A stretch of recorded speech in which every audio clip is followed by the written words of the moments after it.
Bismillahirrahmanirrahim. Dan dia menyuruh anak-anaknya untuk membebaskan hutang orang yang sedang mengalami kesulitan. Di sini bisa bermakna gilman itu adalah anak-anak kandungnya atau bisa juga berarti pegawainya. Jadi dia memerintahkan mereka kalau ada orang yang punya utang sama kita dan dia tidak mampu, maafkan saja. Maka Rasulullah SAW pun bersabda bahwa Allah berfirman, aku lebih berhak melakukan pembebasan daripada orang ini. Maka bebaskanlah dia, maksudnya dari api neraka, dan maafkan dosa-dosanya. Baik, cetang yang selanjutnya itu masih masuk dalam bahasan poin nomor 3, cetang nomor 3 kita. Karena ini masih sama tentang masalah riwayat yang mirip dengan ini sebenarnya, diangkat oleh penulis. Saya sebutkan Al-Bukhari meriwayatkan dari Abu Hurairah radhiyallahu anhu bahwa Nabi SAW bersabda, "Kana tajirun yudayinun nas, fa idza ra'a mu'siran qala li fityanihi tajawazu anhu la'alla Allah an yatajawaza 'anna fatajawaza Allahu anhu." Seorang pedagang telah menghutangi orang lain. Ketika dia mengetahui bahwa orang yang berhutang itu dalam kesulitan, dia pun mengatakan kepada anak-anaknya, bebaskanlah utangnya, semoga Allah membebaskan kita dari dosa-dosa. Maka Allah pun membebaskan darinya dosa-dosanya. Hadits ini diriwayatkan oleh Imam Bukhari. Situ ada pernyataan dikatakan Imam An-Nawawi rahimahullah berkata, at-tajawuz atau at-tajawuz. Yang pertama pakai tasydid, yang kedua tidak pakai tasydid. Makna keduanya adalah memberikan kelonggaran dalam pelunasan dan pembayaran dan mau menerima kekurangan. Jadi maksudnya kalau dia tagih orang itu bisa bayar, dia terima. Kalau nggak bisa bayar, dimaafkan atau diberikan tenggang waktu. Atau kalau ada orang misalnya punya utang 1 juta, dia hanya mampu bayar 700.000, diterima, 300.000-nya dimaafkan. Nah, itu yang dimaksud makna daripada hadis at-tajawuz. Ya, dia suruh maafkan, atau dia suruh mudahkan, atau dia suruh beri tenggang waktu. Dalam hadis ini kata Imam Nawawi, terdapat keutamaan dalam penangguhan dan pelunasan utang bagi orang yang kesulitan, baik keseluruhan hutangnya atau sebagiannya, sedikit ataupun banyak, sedikit ataupun banyak. Jadi ini yang jadi bahasan kita. Baik, saya akan coba masuk kepada penjelasan hadits ini dulu. Kedua buah hadits ini kita coba ambil pelajarannya. Yang pertama dari hadits Abu Mas'ud radhiyallahu anhu. Pelajaran yang pertama bisa diambil adanya informasi mukjizat dari Nabi SAW tentang umat sebelum kita. Jadi kadang-kadang memang Nabi sampaikan begitu. Ada umat sebelum kalian begini ceritanya. Ya, apakah yang terjadi di masa hidupnya atau yang terjadi nanti pada saat dia dihisab. Nah, salah satunya adalah hadits ini yang menyebutkan ada informasi kita tidak tahu siapa orang ini, kita juga tidak pernah tahu permasalahannya apa, tapi Nabi SAW sampaikan sebagai bentuk mukjizat. Mukjizat Nabi itu dibagi dua, ibu-ibu sekalian ya. Ada mukjizat dalam bentuk informasi dan ada mukjizat dalam bentuk sesuatu yang nampak depan mata, kejadian yang spektakuler gitu ya. Seperti kalau Nabi Musa itu beliau bisa mengubah tongkatnya jadi ular. Nah itu Nabi juga punya itu. Ya, Nabi Muhammad SAW punya itu. Kalau informasi ini lagi dibagi 3 lagi oleh para ulama. Potongan pertama mukjizat Nabi kan informasi. Ada informasi sesuatu yang terdahulu tentang kisah-kisah orang-orang sebelum kita. Kisah-kisah para nabi-nabi gitu kan. Kisah tentang Nabi Hud dengan kaumnya, kaum Ad. Kisah tentang Nabi Saleh dengan kaumnya Nabi Thamud. Nabi Saleh dengan kaum Thamud. Kemudian kisah Nabi Lut dengan kaumnya. Kisah Nabi Ibrahim dengan kaumnya. Dan kisah-kisah Nabi-Nabi. Ada 25 Nabi dan Rasul yang disebutkan di dalam Al-Quran. Yang namanya jelas disebutkan ya. Jumlah mereka yang diutus oleh Allah itu 124.000 Nabi. Di antaranya 313 Rasul. Nah itu disampaikan informasinya. Dalam bentuk informasi, nah ini mukjizat karena kita nggak tahu. Itu diinformasikan oleh Allah, oleh Nabi SAW dari Allah Subhanahu Wa Taala. Ada informasi yang sedang terjadi di masa hidup Nabi Muhammad SAW. Beliau menceritakan tentang apa yang terjadi di masa hidupnya. Seperti kasus waktu unta beliau hilang misalnya ya. Pada satu kali unta beliau hilang, Kemudian beliau sampaikan kepada para sahabatnya, coba cari untaku ada di mana. Waktu itu beliau pulang dalam satu perjalanan. Lalu orang-orang munafik menyakiti beliau sallallahu alaihi wasallam sambil mengatakan, inikah yang mengaku sebagai nabi? Masa untanya aja hilang dia nggak tahu di mana? Gitu. Maka Nabi SAW menyampaikan kepada para sahabatnya, ada orang di antara kalian, ini menandakan akhlak yang luar biasa ya. Padahal yang menyakiti Nabi itu adalah orang munafik. Beliau juga raja pada saat itu, beliau bisa hukum. Tapi beliau cuma mengatakan, ada dia orang di antara kalian yang mengatakan, inikah yang mengaku Nabi? Masa untanya aja hilang dia nggak tahu gitu ya. Maka Nabi SAW mengatakan, ketahuilah saya manusia biasa. Saya nggak tahu memang kalau tidak tahu. Namun sekarang baru saja Jibril datang menyampaikan kepadaku tentang posisi untaku ada di mana di lembah ini dan tali kekangannya terikat di satu pohon, kesana dan ambillah. Akhirnya sahabat menemukan unta tersebut. Nah itu kan informasi tentang apa yang sedang terjadi, gitu ya. Dan cukup banyak contoh-contoh berhubungan dengan masalah ini. Tapi kita bukan sedang membahas mukjizat. Ini cuma faedah dari hadis ya. Kemudian informasi yang akan datang. Jadi sudah kita sampaikan tadi bagian pertama mukjizat adalah informasi. Ada informasi masa lalu, kisah tentang umat-umat sebelum kita yang sedang terjadi di masa hidup beliau. Dan juga yang akan terjadi di masa akan datang. Seperti prosesi pencabutan ruh, ya, menghadapi malaikat, ada alam barzah, kuburan, bagaimana menjadi taman dari taman surga atau lubang dari lubang neraka, kemudian hari kebangkitan di mahsyar, bagaimana timbangan amal, siapa yang selamat, yang berat timbangan amal solehnya, amal buruknya sedikit, atau siapa yang celaka karena amal dosanya lebih berat, dan seterusnya sampai prosesi orang-orang masuk ke surga, siapa golongan pertama melewatin sirot, jembatan yang dibentangkan di atas neraka, karena di akhirat nanti itu neraka dulu baru surga. Jadi semua orang-orang beriman pun harus melewatin neraka dulu baru masuk ke surga, supaya mereka lihat, oh ternyata ini tempat yang saya selamat darinya. Selama mereka masuk surga, mereka terus berterima kasih sama Allah karena tidak masuk ke neraka tersebut ya. Itu diceritakan semua panjang lebar. Golongan pertama lewat seperti kilat, golongan kedua lewat seperti burung yang terbang, seperti kuda yang terpicu cepat, ada yang seperti burung yang terbang, ada orang seperti berlari, ada orang yang berjalan dan merangkak hampir saja jatuh, ada orang jatuh langsung ke dalam neraka karena memang dia pantas masuk dulu. Dan digambarkan bagaimana dahsyatnya kondisi pada masa itu. Kemudian juga bagaimana gembiranya orang ahli surga pada saat masuk dan bagaimana menyesalnya ahli neraka, terinci. Jadi diceritakan panjang lebar semuanya tentang kejadian yang akan datang. Umat Islam sangat memiliki data konkret dan lengkap tentang semua itu. Termasuk tanda-tanda kiamat, ada tanda-tanda kiamat kecil, tanda-tanda kiamat besar. Bagi ibu-ibu yang berminat bisa kembali ke playlist YouTube kami, bedah buku Minhajul Muslim namanya. Itu bab tentang hari kiamat, rukun iman yang kelima, panjang lebar kami jelaskan tentang masalah tanda-tanda hari kiamat itu. Ini mujizat yang pertama. Mujizat yang kedua adalah dalam bentuk sesuatu yang nampak pada masa itu. Tadi saya kasih gambarannya, kalau Nabi Musa sempat ngelempar tongkatnya berubah jadi ular. Nah, kalau Nabi Muhammad SAW itu, beliau pernah mengeluarkan air dari jari jemari beliau di kesepakatan Hudaybiyah. Waktu itu umat Islam kehabisan air, nggak ada air sama sekali, dan tinggal satu bejana saja. Waktu Nabi SAW mau wudu untuk sholat dan niatnya ingin pulang ke Madinah karena tidak bisa masuk ke Mekah, ditahan oleh orang-orang Quraisy. Terjadilah di lokasi itu namanya Hudaybiyah, kesepakatan Hudaybiyah. Umat Islam 1.400 orang nggak boleh umrohnya tahun depan. Maka mereka harus pulang ke Madinah. Nah sebelum pulang, beliau mau sholat dulu. Dan beliau minta air. Ternyata seluruh pasukan ini, seluruh jumlah muslimin, bukan pasukan sebenarnya, orang yang mau umroh dengan kondisi ihram 1.400 orang, udah nggak punya air, kehabisan air. Mereka cari sumur di sekitar situ, tidak ada sama sekali airnya. Maka waktu didatangkan bejana air yang satu buat Nabi wudu itu, semua sahabat ngerumun di situ. Kata Nabi SAW kepada mereka, kenapa kalian mengerumun seperti ini? Kata mereka, ya Rasulullah tidak ada air lagi, tinggal yang Anda pakai. Kalau Anda selesai pakai, kami pasti akan berebut. Karena nggak ada air, kami pun mau wudu, kami pun mau minum, gitu kan.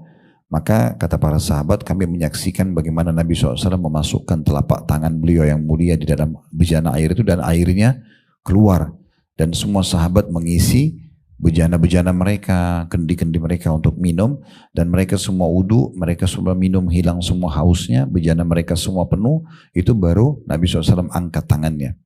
Makanya sebagian ulama mengatakan kalau Nuh alaihissalam bisa berdoa dan keluarlah air yang ada di bumi dan turun air dari hujan sehingga terjadi banjir besar dan kiamat kecil di masa itu. Terkenal dengan banjir Nabi Nuh, maka Nabi Muhammad SAW jauh lebih dahsyat karena keluar air dari tubuh beliau, dari jari jemari beliau SAW. Prosesnya terjadinya pembelahan bulan di masa Nabi SAW, waktu orang-orang Quraisy menantang beliau sambil mengatakan, hai Muhammad, apakah kau ingin kami beriman? Waktu Nabi lagi tawaf, dan waktu itu kebetulan lagi terang sekali bulan purnama. Maka Nabi SAW mengatakan, iya, mereka sengaja ngolok-olok tujuannya, bukan mau minta mukjizat, tapi mereka mengolok-olok sambil mengatakan, apa kau lihat bulan itu, hai Muhammad? Kata Nabi SAW, iya. Kata mereka, belah bulan itu buat kami akan beriman. Jadi ini bukan belah pohon, belah batu ya, tapi belah bulan yang memang tidak mungkin dijangkau oleh manusia. Di masa kita sekarang saja teknologi sudah canggih, sudah ada transportasi yang sangat cepat ya, juga belum bisa dengan mudah menjaluk ke bulan, apalagi di masa itu. Tapi mereka kaget waktu Nabi SAW sebagai mukjizat mengatakan, kalau Allah berikan kalian, artinya betul-betul saya bisa membelah bulan dengan jari saya, apakah kalian akan beriman? Mereka bilang tentu saja. Lalu para sahabat mengatakan, kami menyaksikan dengan mata kepala kami bagaimana Nabi SAW menggaris bulan dengan jari telunjuk beliau dan terbelah dua. Setengahnya di Bukit Abi Kubais, sebelahnya lagi di Aswaida, dua gunung yang menghimpit Ka'bah di masa itu. Maka mereka menyaksikan itu contohnya, dan Allah gambarkan dalam surah nomor 54, namanya surah Al-Qamar. Surah tentang bulan ya. Di 3 ayat pertama itu Allah gambarkan prosesi pembelahan bulan tersebut ya. Walaupun orang-orang Quraisy tidak beriman, karena mereka tujuannya bukan mau beriman, mereka justru tadinya mau mempermalukan Nabi. Maka mereka mengatakan, coba kita tanya orang-orang Quraisy yang ada di luar Mekah, apakah mereka menyaksikan juga bulan terbelah ini? Kalau mereka menyaksikan berarti Muhammad benar. Tapi kalau tidak, berarti kita yang disihir matanya. Maka waktu mereka mendapatkan beberapa orang Quraisy datang dari negeri Syam, ya, kemudian mereka ditanya, apakah kalian melihat bulan terjadi sesuatu pada bulan beberapa hari yang lalu? Mereka bilang, iya, kami lihat bulan terbelah dua. Dan kalau ibu ketik di Google foto bulan terbelah itu akan terlihat ya. Jadi penelitian ilmiah di masa kita sekarang itu bulan itu di tengah-tengahnya, kalau dia bulat itu ada garis. Secara ilmiah garis itu cukup rata gitu ya, merata di titik yang hampir sama, sehingga kalau ditarik itu betul-betul seperti terbagi dua, seperti roti bulat kalau kita belah dua gitu ya. Kalau kita potong pakai pisau itu kan ada bekas potongannya, nah seperti itu. Mereka mengatakan ini menandakan bulan pernah terbelah, tapi entah kapan. Mereka tidak tahu. Bisa di searching di Google foto dan informasi tentang bulan terbelah. Nah itu contohnya. Dan cukup banyak yang lain. Nabi SAW pernah menyembuhkan penyakit para sahabat ya. Bagaimana kisah Qatadah radhiyallahu anhu pada saat perang matanya kena anak panah, kemudian sobek, rusak matanya. Maka para sahabat mengatakan, waktu lihat Qatadah, bagaimana kalau kami potong saja mata kamu, karena bola matanya sudah keluar, tinggal tertahan oleh sedikit kulitnya gitu. Jadi nggak bisa lagi sebenarnya dipakai, udah rusak. Di masa sekarang saya dengan teknologi canggih, mata seperti ini nggak bakal bisa dipakai lagi, mustahil gitu ya. Udah rusak, kena anak panah, robek, semuanya rusak. Maka dia dengan cerdasnya, Qatadah mengatakan, coba bawa saya ke Nabi SAW. Bawa saya ke Nabi SAW. Maka dibawa kepada Nabi, lalu Nabi bilang sama dia sambil tersenyum, hai Qatadah, kalau kau mau, saya doakan sekarang bisa langsung sembuh. Kembali matamu utuh, mata yang sudah rusak ini. Dan kalau kau mau bersabar tanpa mata, karena matamu rusak di medan perang, maka kau akan dibalas surga. Maka Qatadah pun mengatakan, ya Rasulullah, saya ingin Anda mendoakan supaya mata saya sembuh, dan saya juga minta surga. Minta dua-duanya. Ya. Maka Nabi SAW pun sambil tersenyum, mencabut anak panah itu, lalu memasukkan bola matanya Qatadah ke dalam matanya. Setelah berdoa, dicabut telapak tangan beliau dan kembali matanya utuh. Kata para sahabat, kami tidak bisa bedakan mana mata Qatadah yang bagus dan yang tadinya sudah rusak itu, karena dua-duanya kembali sempurna, tanpa operasi, tanpa apa. Itu mukjizat gitu ya. Dan cukup banyak yang lain. Nabi SAW berdoa dengan turunnya hujan. Nabi SAW juga berdoa meminta agar pohon memberikan kesaksian tentang kenabian beliau. Bagaimana tunduknya unta yang sedang mengamuk di masa beliau SAW, dengan beliau mengelusnya dan memanggilnya, akhirnya unta itu jadi tenang. Ini semua ada banyak sekali, bisa puluhan mukjizat Nabi SAW. Mungkin kalau kita rincikan ini butuh pertemuan khusus. Tapi kalau ibu-ibu mau bisa ketik di playlist YouTube kami ya. Kalau yang sudah ikut alhamdulillah, kalau yang belum ikutin channel kami bisa ikutin yang YouTube-nya. Diklik logo KHB-nya, kemudian di bawah itu ada beranda, ada podcast, ada short, ya, potongan pendek, ada playlist. Diklik playlistnya, cari, ada tablik akbar kami judulnya Rasulullah Aku Mencintaimu. Itu tablik akbar di Makassar sekitar hampir 2,5 jam. Kami rincikan satu persatu tentang mukjizat yang terjadi di masa Nabi Sallallahu Alaihi Wasallam. Tapi ini diantaranya. Nah, ini adalah informasi yang merupakan mukjizat dari Nabi SAW. Kita kembali ke hadis kita ya. Bagaimana Nabi SAW sampaikan, dulu telah ada cerita tentang salah seorang sebelum kalian, dia pada saat meninggal dimaafkan oleh Allah. Apa sebabnya? Tadi sudah kita bacakan hadisnya. Pelajaran kedua dari hadis yang bisa diambil adalah bagaimana kemahamurahan Allah Subhanahu wa taala dengan amal-amal tertentu, asal orang itu tulus melakukannya, itu sudah cukup untuk memaafkan kesalahan-kesalahannya. Itu kemahamurahan Allah. Dan pemahaman ahli sunnah wal jamaah, ibu-ibu sekalian, kalau ada seseorang meninggal selama dia bukan murtad dari Islam, selama dia bukan pelaku syirik besar, kayak minta-minta pada kuburan, pakai jimat, selama bukan dukun, bisa jadi dukun, itu selama bukan perbuatan-perbuatan yang syirik besar, bukan juga orang munafik, kalau dia pelaku dosa besar ya, pezina, pemabuk, itu dan tidak sempat taubat, maka kita tidak langsung memvonisnya sebagai ahli neraka. Tapi kita mengatakan dia adalah tahta masyiatillah, insya adzaba wa insya ghafaralah. Dia di bawah naungan Allah, terserah Allah. Kalau Allah mau maafkan, Allah maafkan. Kalau Allah mau hukum, Allah hukum. Itu keyakinan ahli sunnah wal jamaah. Jadi kita tidak langsung memvonis orang begitu meninggal, oh pasti di neraka. Itu nggak bisa. Kecuali dia kafir. Selama dia muslim, maka kita katakan dia di bawah naungan Allah Subhanahu wa ta'ala. Itu ada dalilnya. Nabi SAW sendiri yang mengucapkan seperti itu. Kalau ada seorang muslim yang meninggal dunia dan dia masih memiliki dosa, maka dia di bawah naungan Allah. Kalau Allah mau Allah hukum, kalau Allah mau Allah maafkan. Ya. Apalagi di timbangan amal ada istilah syafaat pada hari kiamat, ada pertolongan-pertolongan gitu ya. Nah seperti itulah gambarannya. Makanya di sini digambarkan ada seseorang sebelum kalian, dia tidak punya banyak amal kebaikan, tapi dia punya cuma dia kelebihannya berbaur dengan orang-orang, lalu melihat kebutuhan-kebutuhan mereka, dia membantu mereka, sampai akhirnya ya, dia mengatakan kepada anak-anaknya atau stafnya, kalau ada orang yang kalian utangi, maksudnya dia yang utangi, tapi disuruh para penagih-penagihnya ini, itu dan tidak mampu, maka maafkan saja. Semoga Allah memaafkan kita. Dengan ini dianggap sebuah prestasi yang luar biasa, karena banyak membantu orang atau sudah membantu orang tulus karena Allah, Allah maafkan dosa-dosanya. Ini kemahaluasan rahmat Allah Subhanahu wa ta'ala, karena Allah masih bisa memaafkan hamba-hambanya gitu ya. Pelajaran ketiga yang terakhir dari hadis tentang keutamaan mengutangkan orang ya. Ini yang nanti akan jadi titik berat bahasan kita, atau kita titik beratkan bahasan kita di situ, tentang keutamaan menghutangkan orang lain dan apa saja yang akan didapatkan.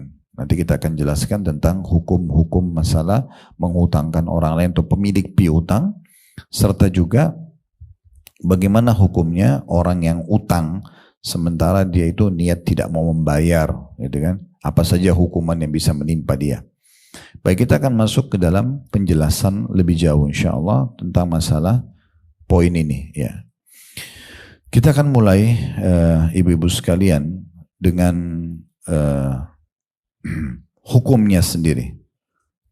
Hukum mengutangkan orang lain itu adalah sunnah muakkadah, sunnah yang sangat ditekankan.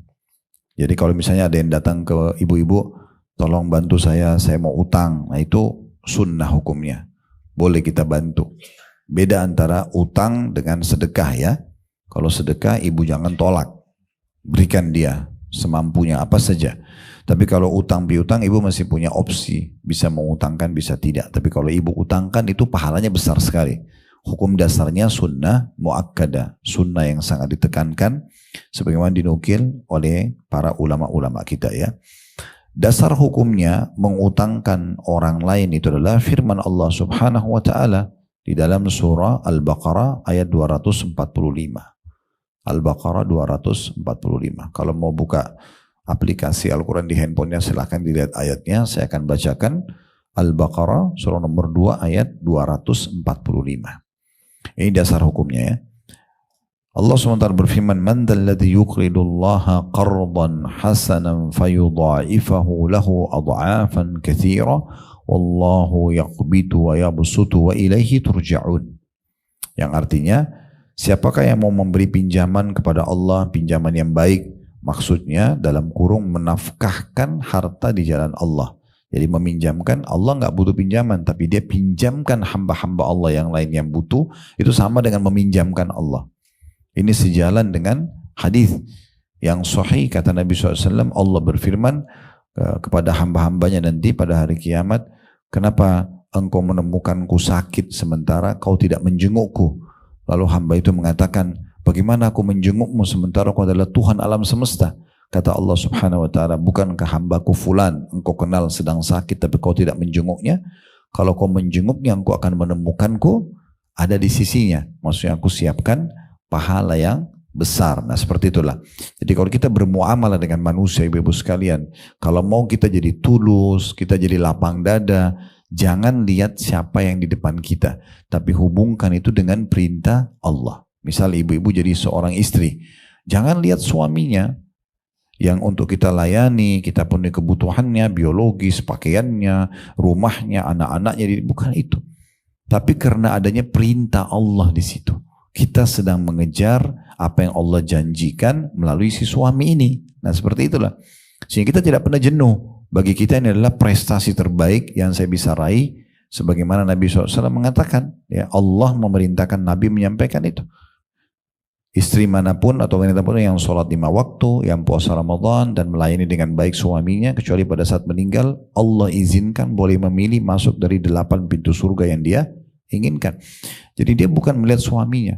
Kenapa selama ini kita kadang-kadang jenuh melayani pasangan kita? Karena bagi kita melihat dianya, keliru. Ya, sekarang kita disuruh sama dengan suami juga. Kalau targetnya adalah istrinya, ini juga agak unik gitu kan. Saya kasih pendekatan lebih jauh. Kalau misalnya ibu berpikir secara akal sehat, siapa laki-laki ini? Bukan ayah saya, bukan paman saya, bukan saudara saya, tapi dia orang asing datang kehidupan saya, lalu tiba-tiba saya harus melayani biologisnya, rumahnya, makanannya. Kalau kita berpikir akal manusia kan begini. Tapi karena perintah agama kan beda.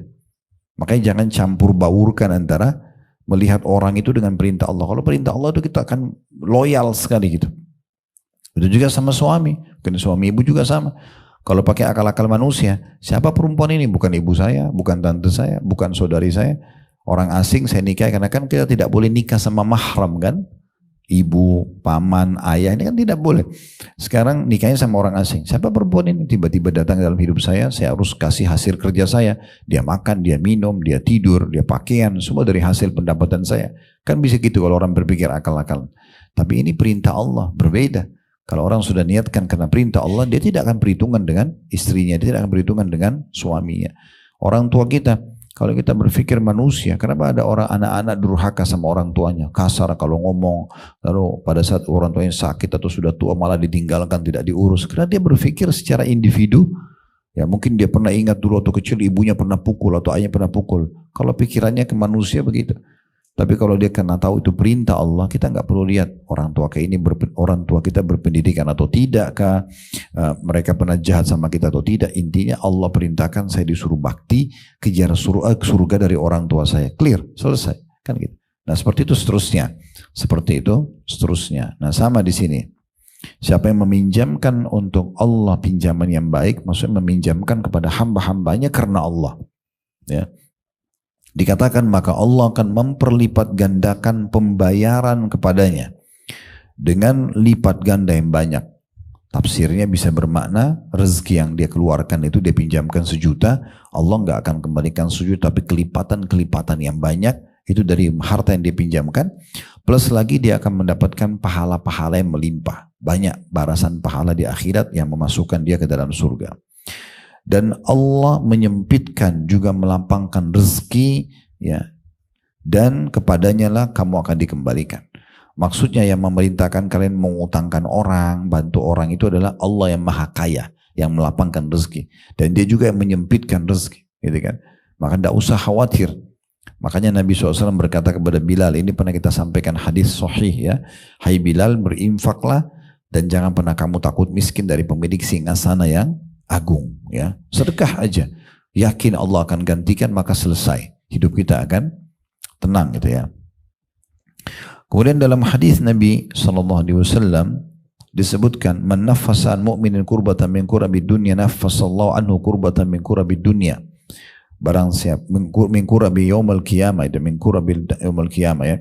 Siapa yang menghilangkan satu kesulitan seorang mukmin dari kesulitan-kesulitan dunia, maka niscaya Allah akan bantu dia dalam kesulitan pada hari kiamat. Jadi kita bantu orang yang susah, itu akan membuat kita juga jadi mudah nanti di hari kiamat. Wa man yassara ala mu'sirin yassarallahu alaihi fid dunya wal akhirah.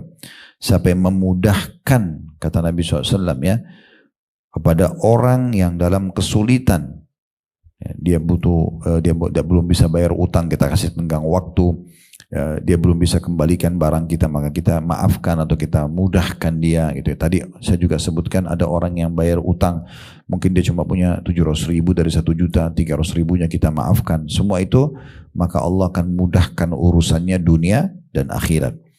Wa man satara musliman satarahu Allahu fi dunya wal akhirah. Siapa yang menutupi aib saudara seorang muslim di dunia, Allah akan tutupi aibnya dunia akhirat. Jadi tidak gosipin orang, tidak ekspos kesalahannya gitu ya. Itu justru akan ditutupi Allah pada hari kiamat. Wallahu fi aunil abdi ma kana al abdu fi auni akhi. Dan Allah terus menolong seorang hamba selama hamba tersebut berada membantu saudaranya yang lain.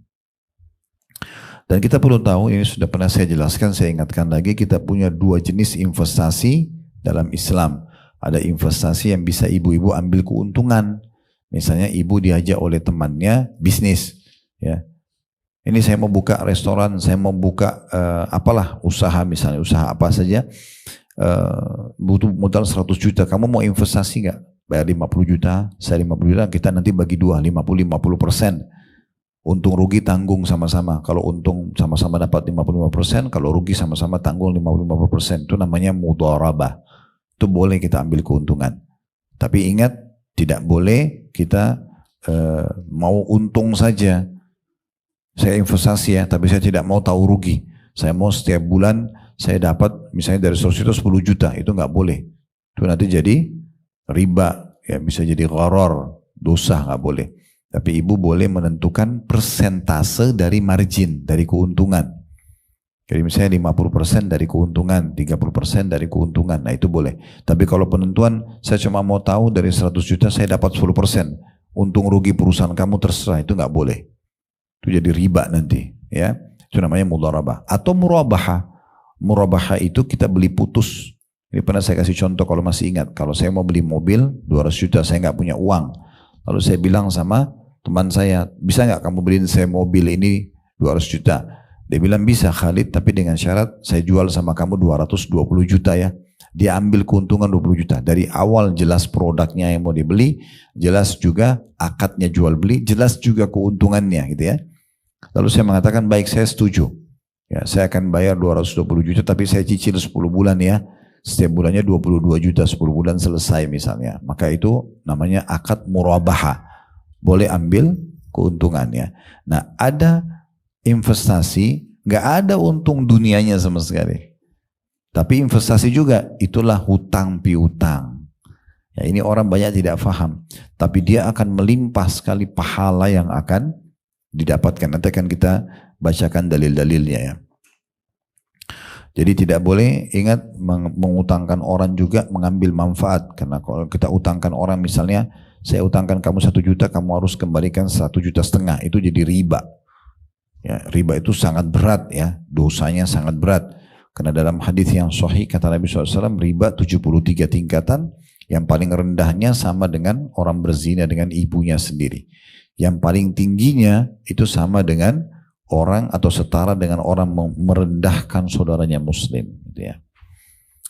Baik, kalau ada orang yang mengutangkan orang lain, dia mendapatkan banyak sekali keutamaan. Di antaranya hadis Nabi SAW riwayat Imam Muslim, kata beliau,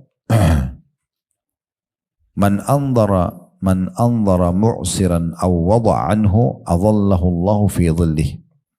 Barang siapa, kata Nabi SAW, yang menunda orang ya, yang susah, orang yang sedang terlilit utang, atau memaafkannya. Misalnya kita utangin orang 10 juta rupiah, harusnya dia bayar Desember, mulai tanggal 1 Desember sampai 1 Januari misalnya, atau 31 Desember. Rupanya dia tanggal 31 Desember belum bisa bayar. Maafin, saya belum bisa bayar gini-gini misalnya. Terus kita bilang, oke, saya kasih lagi sampai akhir Januari ya. Nah itu kalau kita kasih tenggang begitu, itu kita akan dapat naungan Allah pada hari kiamat ya. Kalau kita memaafkannya, lebih besar lagi pahalanya. Nanti akan kita jelaskan di hadis selanjutnya ya, berhubungan dengan masalah itu insya Allah. Tapi ini keutamanya, dan ini ibu bisa baca di antaranya ayat-ayat pertama dalam surah Al-Hajj ya. Surah Al-Hajj itu menjelaskan tentang kondisi mahsyar nanti ya. Di mahsyar itu bagaimana manusia sempoyongan, mereka kepanasan, mereka kesulitan sekali di masa itu. Nah itu kita butuh naungan. Ada orang-orang yang Allah naungi. Kalau dalam sebuah hadis disebutkan ada 7 golongan yang Allah naungi. 7 golongan gitu ya. Pemimpin yang adil, kemudian seorang anak muda yang tumbuh di atas ketaatan Allah, dia masih muda, masih energik, tapi malah tidak dipakai untuk maksiat. Kemudian 2 orang yang saling mencintai karena Allah, berkumpul dan berpisah karenanya. Kemudian seseorang laki-laki yang hatinya terpaut dengan masjid, selalu saja mau pergi ke masjid ya, dari sholat ke sholat. Terus ada orang yang berinfak dengan tangan kanan sampai tangan kirinya tidak tahu. Ada orang yang mengingat Allah sendirian meneteskan air mata. Dan yang ketujuh itu ada orang yang dipanggil oleh perempuan yang memiliki kedudukan dan juga kecantikan untuk berzina, lalu dia mengatakan saya takut kepada Allah. Ini juga tentu berlaku bagi perempuan mungkin yang dipanggil oleh laki-laki yang tampan, yang kaya, berzina, lalu dia mengatakan saya takut sama Allah. Nah itu 7 golongan. Golongan yang ke-8-nya adalah ini, orang yang mengutangkan orang dan atau memberikan tenggang waktu, orang yang mengutangkan orang atau memberikan tenggang waktu atau memaafkannya. Mereka juga akan dapat naungan Allah di hari kiamat. Tidak ada naungan kecuali naungan Allah Subhanahu wa ta'ala. Nah kalau ibu coba memberikan tenggang waktu ya, Allah Subhanahu wa ta'ala memuliakan orang seperti ini sebagaimana Allah puji mereka dalam surah Al-Baqarah surah nomor 2 ayat 280. Ini ada pujian sendiri. Allah SWT memuji orang-orang yang memberikan tenggang waktu, memudahkan orang yang masih belum mampu membayar, apalagi sampai memaafkannya. Surah Al-Baqarah surah nomor 2 ayat 280 yang berbunyi, wa in kana dzu usratin fanadhiratun ila maisarah fanadhiratun ila maisarah wa an tasaddaqu khairun lakum in kuntum ta'lamun.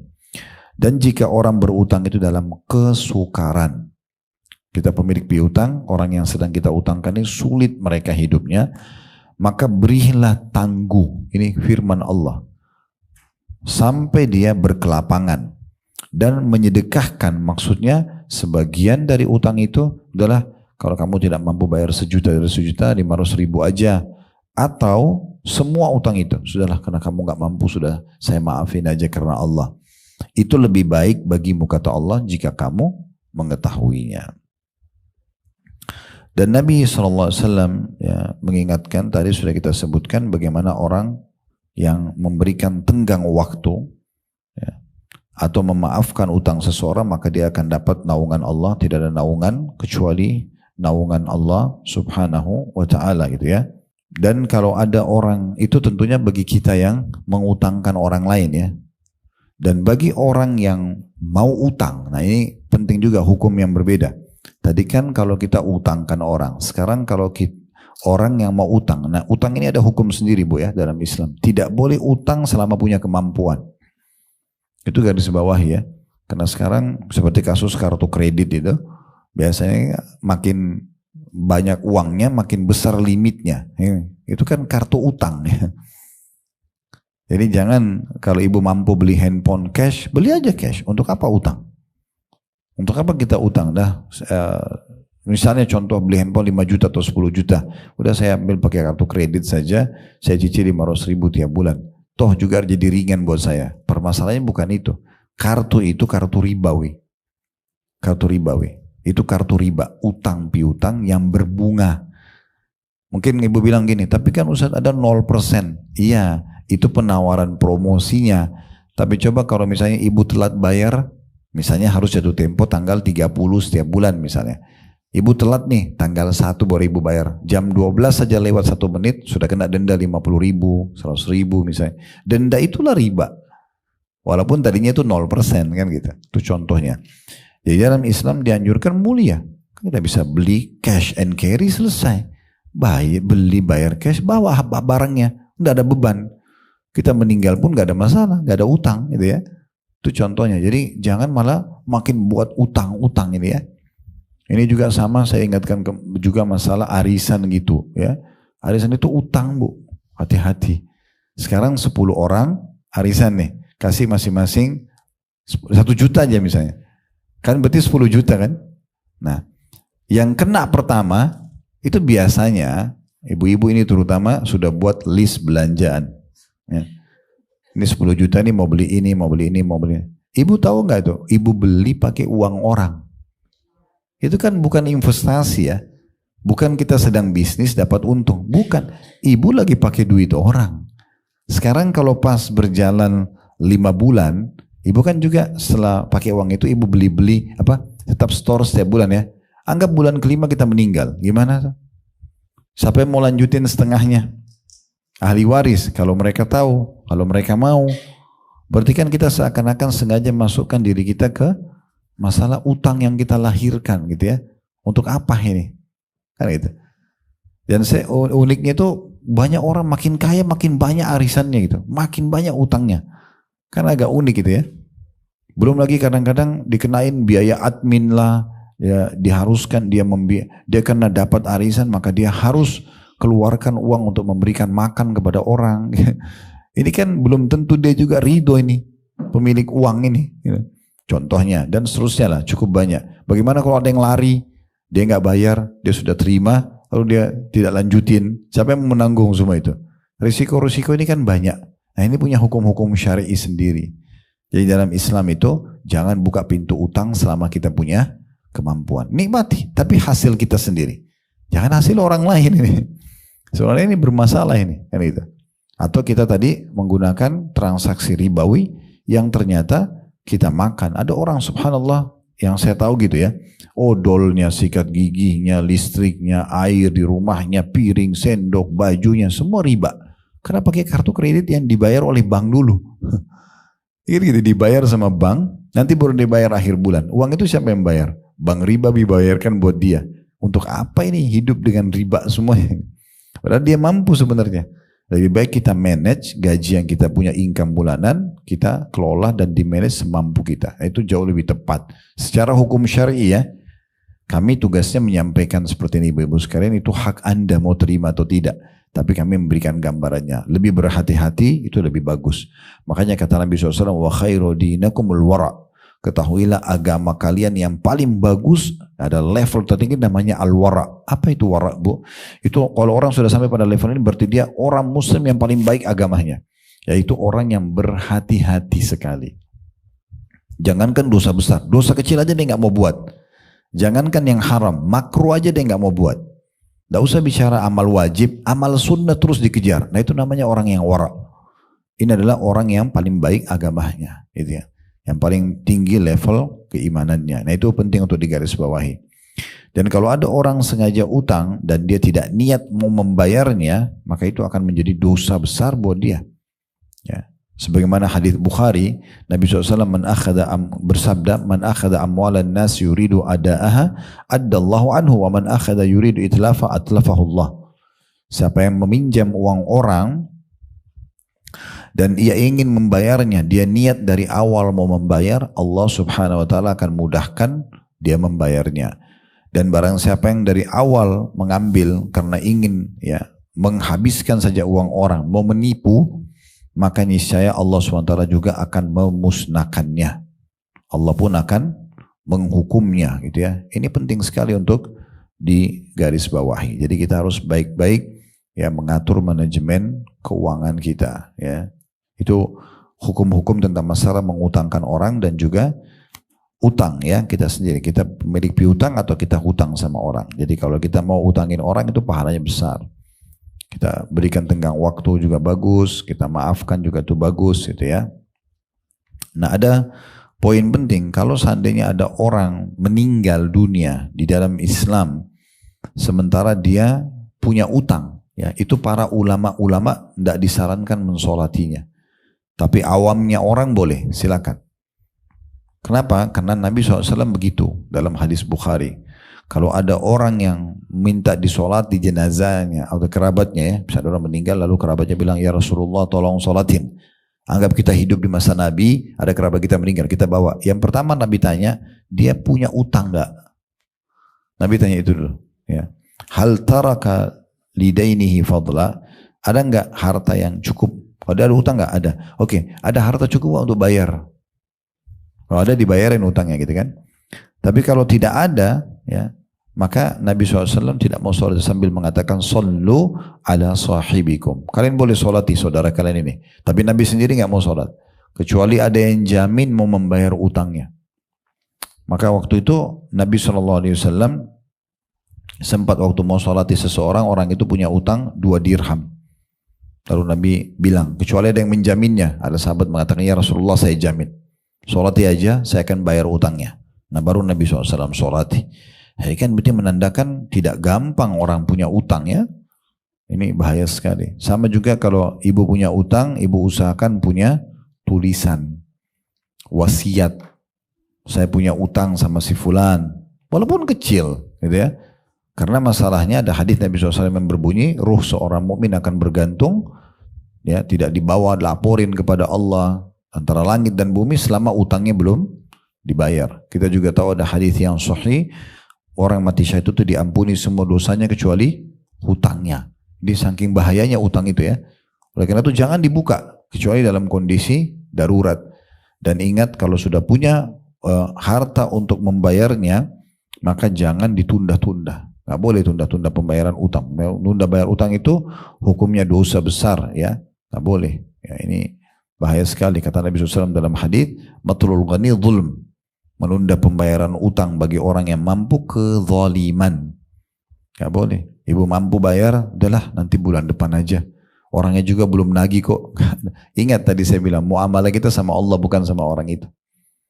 Biar orang itu lupa, kita yang datang ingatkan. Ini ya, saya sudah transfer, saya bayar. Sebagai bentuk ketakwaan kita kepada Allah subhanahu wa ta'ala.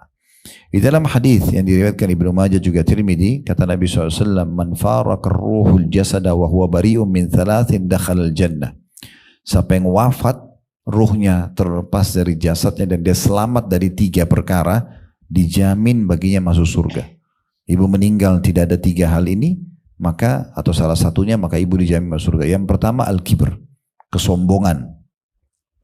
Kalau kita selama hidup kita biasa aja. Orang jahat sama kita, kita santai aja. Orang sombong kita nggak balas dengan sombong gitu kan. Orang gunjing, fitnah kita nggak balas. Allah punya cara lah ya untuk membalasnya nanti, dan Allah juga ya akan memberikan pahala yang besar. Kita tidak sombong maka itu akan selamat masuk surga nanti. Yang kedua al-gulul. Nah ini gulul itu adalah pengkhianatan. Berkhianat ya, suami istri berkhianat atau teman sama temannya atau bawaan sama atasannya. Jadi kalau dia berkhianat tidak bisa masuk surga. Tapi kalau dia aman dari khianat amanah apa saja ya, maka secara otomatis dia akan selamat masuk surga. Yang ketiga ini yang jadi saksi bahasan kita, utang. Kalau dia meninggal selamat dari utang, maka berarti dipastikan dia akan aman pada hari kiamat. Jadi dijamin masuk ke surga. Ini penting sekali untuk digarisbawahi ya, supaya jangan kita tidak atau menganggap remeh masalah ini ya. Begitu juga kalau kita tadi dalam hadis yang kita sudah bahas di buku kita tadi, kalau seandainya ada orang ya mengutangkan orang lain dan dia memberikan tenggang waktu atau dia memaafkannya, maka itu jauh lebih besar ya pahalanya tentunya. Sebagaimana dalam hadis kata Nabi SAW, siapa yang mengutangkan orang lain, ini hadis yang sangat agung ya. Siapa yang mengutangkan orang lain, maka dia otomatis akan mendapatkan keutamaan ini. Renungi baik-baik. Kata Nabi SAW, "Ma min muslimin yukridu musliman qardan marrataini illa kana qasadaqatiha marrah." Hadis ini hadis yang sahih diriwayatkan Ibnu Majah. Artinya, siapa yang mengutangkan seorang muslim sampai 2 kali. Saya ada orang pernah utang sama ibu sekali, dia udah bayar. Sekarang dia datang lagi, tolong utangin saya lagi. Ibu utangin lagi. Nah, kalau ibu utangin dia 2 kali, berarti yang satunya dianggap sedekah di jalan Allah. Misalnya kita utangin orang ini 2 kali 10 juta, 10 juta. 10 juta pertama sudah dibayar, terus dia minta lagi utang, kita utangin. Nah 10 juta dari 20 juta yang kita pinjamkan ini, karena 2 kali 10 juta, saya pilih angka 10 juta supaya mudah aja ya. Tentu bebas orang mau utangin berapa, 100 ribu, 50 ribu, 100 juta itu terserah dia, antara dia sama Allah. Tapi kalau ada orang utang, kata Nabi SAW, mengutangkan orang lain 2 kali, misalnya 10 juta pertama, 10 juta lagi kedua, maka ini nanti akan dihitung oleh Allah satunya sebagai sedekah di jalan Allah. Walaupun tetap dia punya hak menagihnya. Jadi ibu utangin orang 20 juta sama dengan sedekah 10 juta. Gitulah. Ya. Dia sudah bayar atau dia belum bayar. Misalnya kalau ada orang bayar 10 juta nih, dia sudah bayar, lalu dia utang lagi, ibu pinjamin lagi. Atau yang pertama belum selesai dibayar, lalu dia betul-betul butuh, dia datang lagi, tolong utangkan saya lagi. Bisa nggak bantu? Kita utangin lagi yang kedua kali. Maka sama pahalanya kita sedekah salah satunya. Ya, sebesar itu ya. Dalam hadis yang lain, kata Nabi SAW, ya, siapa yang mengutangkan, ya, man andara mu'siran falahu bikulli yaumin sadaqah. Siapa yang memberi tenggang waktu pada orang yang dalam kesulitan, maka setiap hari sebelum batas waktu pelunasan, ya, dia akan dinilai seperti sedekah. Man andara mu'siran falahu bikulli yaumin sadaqatun qabla an yahillad dain. Misalnya ibu utangin orang 1 Desember, jatuh tempo 1 Januari. Nah 1 Desember itu sama ibu sedekah setiap hari sejumlah uang yang ibu utangkan orang. Jadi kalau kita utangkan orang 1 juta misalnya 1 Desember sampai 31 Desember atau 1 Januari lah, anggap 31 hari dia utang ya. Berarti ibu setiap hari seperti sedekah. Kalau utangnya 1 juta sama dengan sedekah setiap hari 1 juta. Kali 31 hari berarti 31 juta. Ini modal investasinya pinjamin orang 1 juta, pahalanya 31 juta. Ya, itu kata Nabi SAW. Fa'idha halad dain fa'andara kana lahu bikulli yaumin mithlaihi sadaqah. Kalau lewat dari masa yang sudah disepakati, tiba 1 Januari, dia belum bisa bayar. Maka kita kasih lagi, oke deh, nanti 1 Februari aja dibayar. Nah di bulan Januari sama sedekah setiap hari double. Berarti 2 juta per hari. Gitu kan? Seperti itulah. Kalau tadi Desembernya kena masih dalam tenggang waktu akad, nah 1 hari sedekah sejumlah uang itu. 1 juta kita utangin, berarti 1 juta tiap hari, sampai kali 31 hari 31 juta. Investasinya 1 juta, pahalanya 31 juta. Kalau pas bulan Januari jatuh tempo kita tagih, Bu, mana utangnya belum dibayar? Maaf ya, saya belum bisa nggak dikasih tenggang waktu? Oke, 1 Februari ya. Nah di bulan Januari, itu sama 1 hari sedekah 2 juta. Kalau dia 30 hari misalnya bulan Januari itu kan, misal itu kan ada sampai 31 biasanya. Kalau 30 hari berarti 60 juta. Karena 2 juta per hari kali 30 hari berarti 60 juta. Dalam 2 bulan saja ibu dapat pahala 31 juta tambah 60 juta, 91 juta, padahal investasinya cuma 1 juta. Nah ini yang tadi saya bilang jenis investasi yang kedua yang orang banyak nggak paham. Kalau ini pahalanya besar. Kadang-kadang orang kalau mau utang aja kita sudah cemberut. Ya, kita berpikir langsung negatif gitu ya. Padahal sebenarnya ini sumber pahala yang sangat besar. Sebagian ulama mengatakan kadang-kadang ada orang yang tidak paham ya. Kalau dia dengan memiliki piutang pada orang lain, Allah ingin memberikan dia pahala sedekah banyak sekali yang mungkin kalau bukan karena piutang sama orang itu dia tidak akan sedekah sebanyak itu. Ya kan? Sekarang contoh, kita bisa nggak setiap hari sedekah 1 juta? Oke, kita masih berpikir misalnya. Tapi kalau kita utangin orang, nilai itu bisa kita dibayar sama dia 1 waktu setelah jatuh tempo, tapi tetap Allah catat sedekah setiap hari sejumlah itu. Berarti kan kita bisa sedekah dengan nilai yang mungkin kita tidak bisa sedekah. Bagaimana orang yang utangin orang 10 juta? Seperti setiap hari 10 juta semasa di waktu yang disepakati. Kalau lewat waktunya 20 juta per hari. Ada orang sebagian datang mengatakan, Ustadz ada orang utang sama saya sudah 10 tahun tidak dibayar. Itu luar biasa pahalanya itu. 1 tahunnya 365 hari. Kayak kan? Kalau kali 12, itu luar biasa itu. Mendekati 5.000 hari. 5.000 hari dia bersedekah, kurang lebih 4.000 sekian hari ya. Karena 365 itu kali 12 gitu kan. Ya, itu akan luar biasa. Dia akan mendapatkan pahala sedekah setiap hari sejumlah dengan uang yang dia utangkan 10 juta di bulan pertama. Bulan selanjutnya itu 2 kali lipat semuanya. Lalu yang luar biasa lebih besar lagi dahsyatnya itu kalau ibu maafkan. Saya nggak bisa bayar, maaf. Memang ibu lihat kondisinya susah, udah saya maafin aja.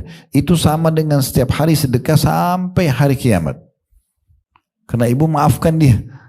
Artinya selamanya gitu kan. Dia tidak ada beban lagi. Ya, cuma yang perlu digarisbawahi, ibu kalau niat untuk memaafkan, bahasakan ke orang. Supaya jangan jadi beban. Ya, saya datang sama dia, saya udah maafin ya utang saya. Supaya dia bebas dari bebannya.